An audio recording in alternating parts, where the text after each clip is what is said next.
Welcome back to the weekend. Donald Trump returned to the actual scene of the crime this week, heading to Capitol Hill for the first time since his extremist supporters violently stormed the building January 6, 2021. And of course, congressional Republicans rolled out the red carpet for the man whose election lives in a world of delusion, put their constitutional duty and their very lives in danger. Joining us now, Democratic Congressman Jamie Raskin of Maryland. He is the ranking member on the House Oversight and Accountability Committee. Welcome, Congressman. Good to have you back. Thank you for having me. Delighted to be with you guys. So to recap, he comes to Capitol Hill on the heels of a guilty verdict in what I would call the election interference case out of New York, pending federal charges for conspiring to overturn the 2020 election, some of which culminated in that building. And he returns emboldened to a party devoid of critics. What does that mean for this moment? What does that mean for democracy? Well, he came back to the scene of his crime. He made no apology to 150 Capitol officers, MPD, Montgomery County police officers who were injured and wounded by the mob he unleashed against us on that day. There were Republicans who had at least tried to cry foul at that moment, who now have completely swallowed all their misgivings and are, Mitch McConnell, chief among them. Yeah. They're trying to pretend like nothing big happened. And Donald Trump can feel proud that he has consolidated cultish type control and power over the Republican Party, but it's a scandal and a disgrace for the country. I mean, Hakeem Jeffries had this to say along those very lines about this meeting on Capitol Hill and Donald Trump's return. Take a listen, folks. It was shameful and a complete embarrassment that my extreme MAGA Republican colleagues decided to welcome the insurrectionist in chief back to the Capitol as a conquering hero, not someone who lied about the 2020 presidential election and incited a violent mob to attack the Capitol in order to halt the peaceful transfer of power. This is not something that happens in a vacuum, right? Like, Donald Trump returning to Capitol Hill is not just business as usual. I believe what we saw this week is actually a preview of what is to come if, in fact, he is elected president in November. A man whose party, whether they are state leaders across the country or elected members of Congress who are sent there to represent the people in their districts, are willing to bend the knee and bend over or forward, depending on what you think, to do whatever this man asked them to do. For what reason? Well, we're seeing a complete corruption of public institutions as well as individual officials in the federal branch of government, in the legislative side and in the judicial side. And, you know, that's what unifies what's happening in the Supreme Court, what's happening in the Republican Party, what's happening with congressional Republicans. An absolute corruption of their duty. I mean, we swear an oath to uphold the Constitution of the United States, not to uphold one guy or one party or the interests of one billionaire sugar daddy, and yet that's what's taking place now. And yesterday, they bowed down to the gun manufacturers and gave them exactly what they wanted, throwing out the rule of law. I mean, it was very clear that when you add the bump stock to the semi-automatic weapon, you've got the functional equivalent of a machine gun. Everybody understands that. We saw what that meant at the Las Vegas massacre, our deadliest massacre in American history. 58 lives wiped out, 500 people wounded, families still reeling from that disaster, and yet they make a mockery of the whole thing with Supreme Court decisions that's got little pictorial illustrations, little drawings through to explain why they don't think it really is operating like a machine gun when everybody understands that it is. Congressman, Speaker Johnson had a different take on the visit yesterday. A lot of us looked at it and went, you know, okay, why is this happening? This is what Speaker Johnson had to say about their meeting with Donald Trump.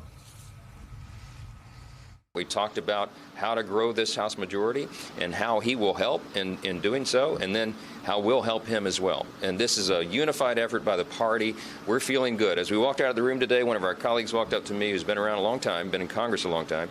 He said, I feel better. I feel more confident, more energy, more enthusiasm right now than I felt in probably 40 years in politics. That to me, I can't speak to what that member, saw over 40 years, but I know what we've seen over the last 8 and the direction this country is going under the leadership of Donald Trump and Republicans. How do you, as a member of the current minority in the House, reposition the argument before the American people on issues like you just talked about, bump stocks and the economy? We're not talking about the news of the economy this week. I mean, you had the Dow continuing to surge. You had inflation coming down. There's so many good elements, and yet we seem to be stuck in this rut of talking about the same old crazy out of the grand old party. That sort of furthers their narrative, oh, yeah, things are great, and we need Donald Trump back because things are otherwise so bad. Yeah. Well, look, I think that was a very candid and honest statement by Speaker Johnson. All they talked about was politics, how they're going to try to get more people elected to give Donald Trump more power. Were they talking about the climate change that is going to create this terrible heat wave across the country? We're going to feel it this week, y'all. I mean, there are people going to Trump rallies who are passing out. While he's denying climate change, people are being carted out into ambulances at his rallies. Are they talking about gun violence? No. That's a big joke for them. They turn the American flag upside down. They hoist high the NRA flag because that really is the flag of their party. The GOP follows the NRA, which follows the gun manufacturers at this point. So I take him in his word when he said, oh, yeah, we got back there and we just talked about trying to win and saying and doing anything possible to win so we can get back in and Donald Trump can resume his money-making operation. I mean, everybody understands that's what it's about. He doesn't have any plans for America. He's going in to make money for him and his hotels and his family, just like Jared Kushner, who brought back $2 billion from the homicidal crown prince of Saudi Arabia. So let me ask you, when you see Don Jr. Taking photos with Viktor Orban, I think we all read it one way. How do you read it?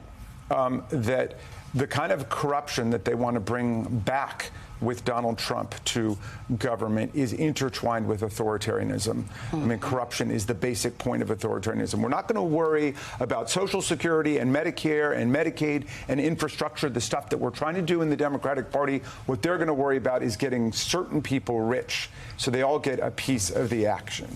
And so people have got to understand that we will have a government like Orban in Hungary or Putin in Russia or Kim Jong-un in North Korea or Xi in China or, Marcos in the Philippines or El-Sisi in Egypt. That's where we're headed if we let these people get back in. And it's not just Donald Trump anymore. It's all of them. The people who are in, the ones who have not gotten off the bus, they're doubling down on the corruption. And for Liz Cheney and for Adam Kinzinger and Mitt Romney and the other people and Michael Steele, the people are saying, no, we're not part of this anymore. More power to them, because those are the Republicans that we need to hear from in this election. We're talking about moving into a completely different kind of government under these people.